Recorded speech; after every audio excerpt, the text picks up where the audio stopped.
Trump, you have 67 seconds left. The question was, what are you going to do to help Americans in the throes of addiction right now who are struggling to get the treatment they need? Jake, we were doing very well at addiction until the COVID came along. We had the 2.5, almost 3 years of like nobody's ever had before, any country, in every way. And then we had to get tough. And it was the drugs pouring across the border it started to increase. We got great equipment. We bought the certain dog that's the most incredible thing that you've ever seen, the way they can spot it.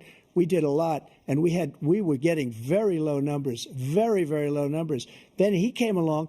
The numbers, have you seen the numbers now? It's not only the 18 million people that I believe is even low because the gotaways, they don't even talk about gotaways. But the numbers of the amount of drugs and human trafficking in women coming across our border, the worst thing I've ever seen, at numbers that nobody's ever seen under him because the border's so bad. But the number of drugs coming across our border now is the largest we've ever had by far. President Trump, thank you. President Biden? Fentanyl and the byproducts of fentanyl went down for a while. And I wanted to make sure we use the machinery that can detect fentanyl, these big machines that roll over everything that comes across the border. And it costs a lot of money. That was part of this deal we put together, this bipartisan deal. More fentanyl machines, more be able to detect drugs, more numbers of agents, more numbers of all the people at the border. And when we had that deal done, he called his Republican colleagues, said, don't do it. It's going to hurt me politically. No, he never argued it's not a good bill. It's a really good bill. We need those machines. We need those machines. And we're coming down very hard in every country in Asia in terms of precursors for fentanyl. And Mexico is working with us to make sure they don't have the technology to be able to put it together.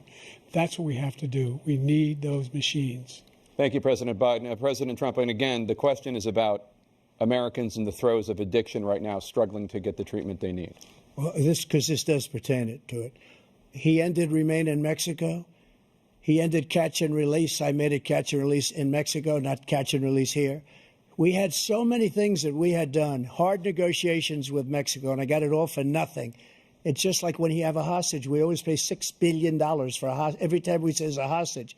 Now we have a hostage, a Wall Street Journal reporter, I think a good guy, and he's over there because Putin is laughing at this guy, probably asking for billions of dollars for the reporter. I will have him out very quickly as soon as I take office. Before I take office, I said by literally as soon as I win the election, I will have that reporter out. He should have had him out a long time ago, but Putin's probably asking for billions and billions of dollars because this guy pays it every time. We had 2 cases where we paid $6 billion for 5 people. I got 58 people out, and I paid essentially nothing. Thank you, President Trump. Dana?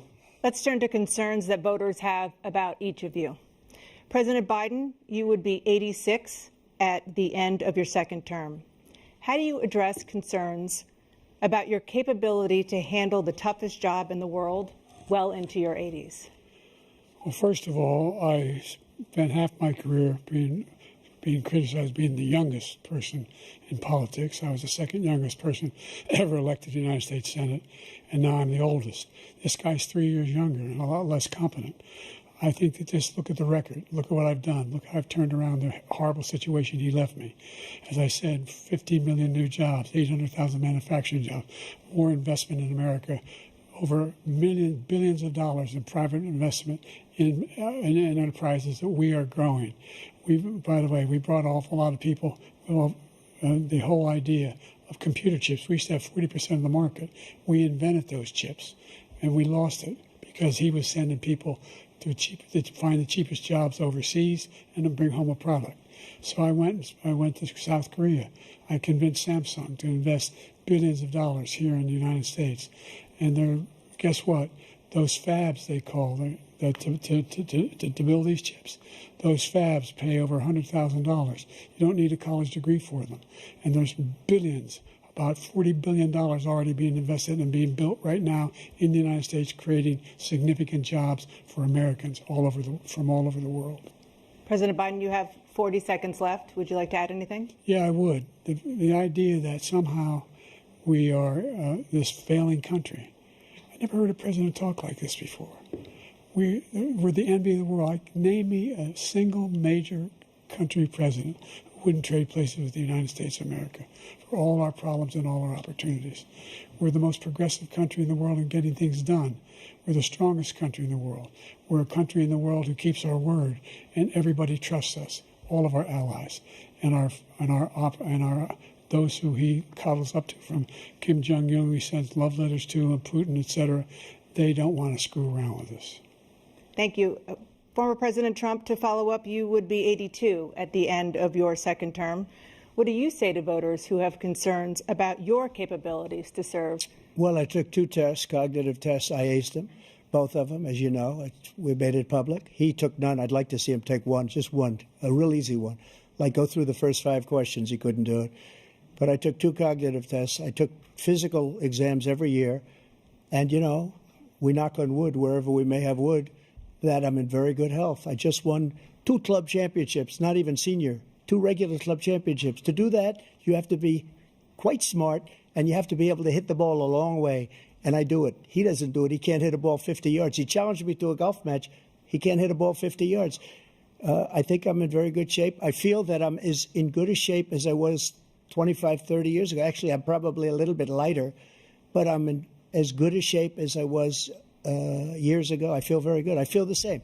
But I was willing to take a cognitive test. And you know what? If I didn't do well, I aced them. Dr. Ronnie Jackson, who's a great guy when he was White House doctor. And then I took another one, a similar one. And one of them said they've never seen anybody ace him. Thank you. President Biden? You can see he is 6'5" and only 223 pounds, or 235 pounds. Well, you said 6'4", 200. Well, anyway, that's what anyway, just take a look at what he says he is, and take a look at what he is. Look, I'd be happy to have a driving contest with him. I got my handicap, which when I was vice president, down to a 6. But by the way, I told you before, I'm happy to play golf if you carry your own bag. Think you can do it? That's the biggest lie. He's a 6 handicap of all. I was an 8 handicap. Yeah. 8. Never. But I have, you know how many? I've seen you swing. I know you swing. Okay, let's not act like children. President Trump, we're going to 21 turn Let's not act like children. You are to a a child. specific concern that voters have about you. Will you pledge tonight that once all legal challenges have been exhausted, that you will accept the results of this election, regardless of who wins, and you will say right now that political violence in any form is unacceptable? Well, I shouldn't have to say that, but of course I believe that. It's totally unacceptable. And if you would see my statements that I made on Twitter at the time, and also my statement that I made in the Rose Garden, you would say it's one of the strongest statements you've ever seen. In addition to the speech I made in front of, I believe, the largest crowd I've ever spoken to, and I will tell you, nobody ever talks about that. They talk about a relatively small number of people that went to the Capitol, and in many cases were ushered in by the police. And as Nancy Pelosi said, it was her responsibility, not mine. She said that loud and clear. But the answer is, if the election is fair, free, and I want that more than anybody. And I'll tell you something. I wish he was a great president, because I wouldn't be here right now. I'd be at one of my many places enjoying myself. I wouldn't be under indictment because I wouldn't have been his political opponent, because he indicted me because I was his opponent. I wish he was a great president. I would rather have that. I wouldn't be here. I don't mind being here. But the only reason I'm here is he's so bad as a president that I'm going to make America great again. We're going to make America great again. We're a failing nation right now. We're a seriously failing nation. And we're a failing nation because of him. His policies are so bad. His military policies are insane. They're insane. These are wars that will never end with him. He will drive us into World War III, and we're closer to World War III than anybody can imagine. We are very, very close to World War III, and he's driving us there. And Kim Jong-un and President Xi of China, Kim Jong-un of North Korea, all of these, Putin, they don't respect him. They don't fear him. They have nothing going with this gentleman, and he's going to drive us into World War III. You want a World War III, let him follow and win, and let Putin say, do what you want, NATO. Just do what you want. There's a thing called Article 5. An attack on one is an attack on all, and required response. The idea the idea. I can't think of a single major leader in the world who wouldn't trade places with the job I've done and what they've done. Because we are a powerful nation. We have wonderful people. It's because of the people, not me. It's because of the American people. They're capable of anything, and they step up when they're needed. And right now, we're needed. We're needed to protect the world because our own safety is at stake. And again, you want to have a war, just let Putin go ahead and take Kyiv, make sure they move on, see what happens in Poland, Hungary, and other places along that border. Then you have a war. President Trump, as I come back to you for a follow-up, the question was, will you accept the results of this election, regardless of who wins? Just to finish what he said, if I might, Russia, they took a lot of land from Bush. They took a lot of land from Obama and Biden. They took no land, nothing from Trump, nothing. He knew not to do it. He's not going to play games with me. He knew that. I got along with him very well, but he knew not to play games. He took nothing from me. But now he's going to take the whole thing from this man right here. That's a war that should have never started. It would have never started ever with me. And he's going to take Ukraine. And, you know, you asked me a question before, would you do this? He's got us in such a bad position right now with Ukraine and Russia because Ukraine's not winning that war. He said, I will never settle until such time. They're running out of people. They're running out of soldiers. They've lost so many people. It's so sad.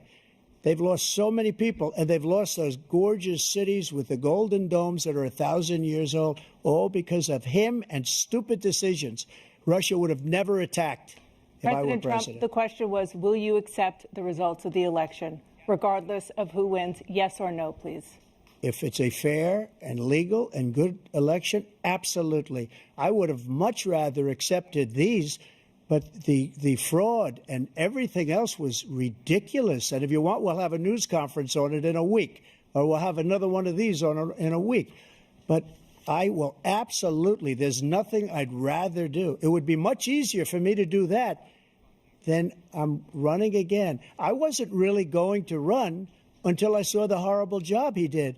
He's destroying our country. I would be very happy to be someplace else, in a nice location someplace.